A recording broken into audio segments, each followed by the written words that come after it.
O Senado deve votar a PEC sobre aposentadoria para agentes de saúde, que custaria 28 bilhões de reais aos cofres públicos. É a chamada pauta bomba, que a gente destaca no site da CNN com a reportagem que você vê aí em tela.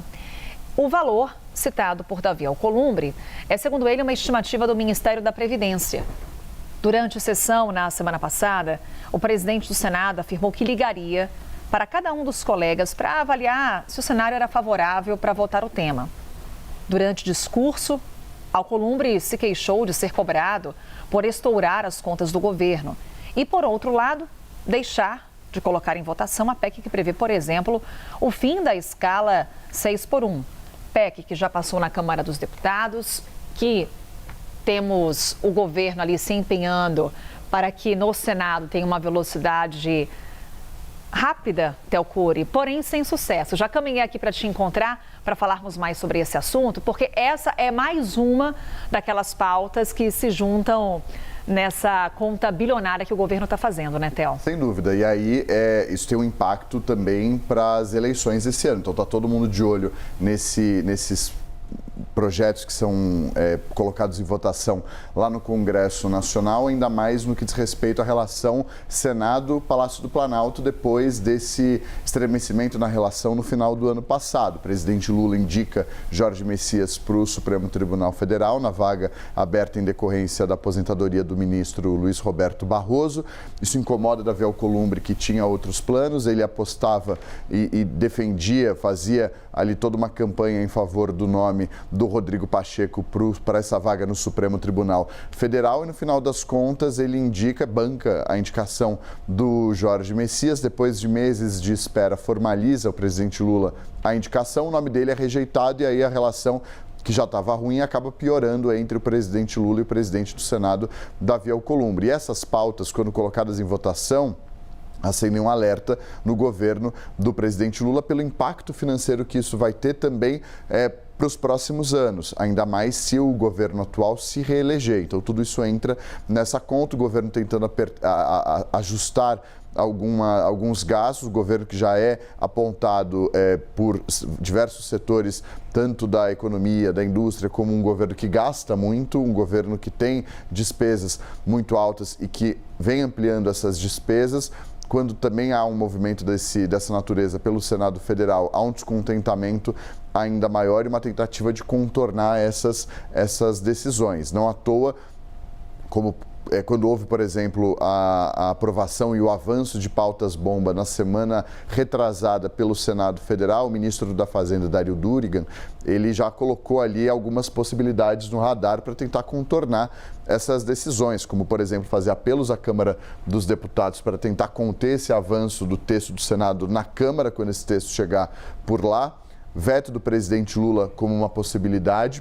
Isso acaba institucionalmente também aumentando e ampliando esse desgaste institucional, porque depois o veto pode ser derrubado pelo Senado Federal e pela Câmara dos Deputados naquela sessão conjunta do Congresso, uma vez que esses textos têm ali alguma simpatia e apoio dos parlamentares. E a terceira possibilidade é o Supremo Tribunal Federal ser acionado pelo governo para tentar também barrar, porque o Supremo já deu algumas sinalizações com relação àquelas pautas-bomba que poderia esbarrar em algumas previsões legais, previsões da Constituição. Poderia ser uma afronta à Constituição. O próprio ministro Gilmar Mendes sinalizou isso quando o Senado fez promoveu esse avanço de pautas-bomba naquela ocasião. Então, tudo isso entra nesse novo embate às vésperas das eleições de outubro desse ano. E o quanto que também temos os interesses aí, tanto do Congresso quanto do governo, de olho na disputa eleitoral de outubro. Daqui a pouquinho a gente conversa mais, Théo. Por aqui vamos seguir fazendo contas, essas que interessam os produtores rurais. Com a proximidade do anúncio do Plano Safra, previsto para o começo de julho, a bancada do agronegócio tem pressa para avançar com o projeto de renegociação das dívidas rurais. Os deputados devem intensificar a articulação política nessa semana. Pedro Moreira está lá em Brasília, acompanhando essas conversas. E aí tem um ponto, né, Pedro? Aliados disseram que o Hugo Mota deve deixar o tema para agosto. O que a gente tem de informação sobre isso por aí? Oi, Carol. Mais uma vez, bom dia para quem nos acompanha. Olha, essa é mais uma pauta que para o governo também é considerada uma pauta bomba, a exemplo da aposentadoria especial para agentes de saúde que você vinha tratando com o Theo Cury. Aliás, lá no Senado, as pautas avançaram no mesmo dia, foi no dia 10 de junho que a CCJ deu continuidade à tramitação da aposentadoria especial de agentes de saúde e a Comissão de Assuntos Sociais aprovou também uma terceira pauta-bomba, que é o reajuste do piso de médicos e cirurgiões dentistas do serviço público. No mesmo dia, o plenário do Senado aprovava esse projeto de renegociação de dívidas de produtores rurais. Foram 3 pautas negativas, pautas que geram impactos econômicos, tendo continuidade no Senado no mesmo dia. E essa questão da renegociação das dívidas, como ela já foi aprovada no plenário do Senado, ela voltou para a Câmara, de onde tinha partido originalmente o texto.